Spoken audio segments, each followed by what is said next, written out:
السلام علیکم ورحمۃ اللہ وبرکاتہ۔ کچھ ایسے بھی خوش نصیب لوگ ہوتے ہیں کہ جن کا تذکرہ عرش پر اللہ سبحانہ و تعالیٰ کے پاس ہوتا ہے۔ جی ہاں، یہ کون خوش نصیب لوگ ہیں؟ آئیے ایک حدیث مبارکہ سے جاننے کی کوشش کرتے ہیں۔ سنن ابن ماجہ میں حدیث نمبر 3809 ہے۔ اللہ کے رسول صلی اللہ علیہ وسلم نے فرمایا کہ اِنَّا مِمَّا تَذْكُرُونَ مِن ذِكْرِ اللَّهِ التسبیح والتحلیل والتحمید،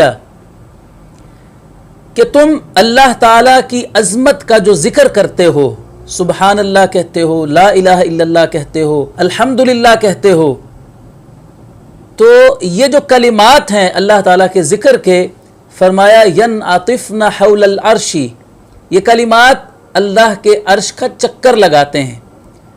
لہن دوی کدوی النحل، جب یہ اللہ کے عرش کے گرد طواف کر رہے ہوتے ہیں یہ کلمات، تو ان کی بنبناہٹ ہوتی ہے ایسی بنبناہٹ جیسے شہد کی مکھیوں کی بنبناہٹ ہوتی ہے۔ تذکر بصاحبہا، یہ کلمات اس شخص کا ذکر اللہ تعالیٰ کے دربار میں کرتے ہیں جو شخص ان الفاظ کے ساتھ اللہ تعالیٰ کا ذکر کر رہا ہوتا ہے۔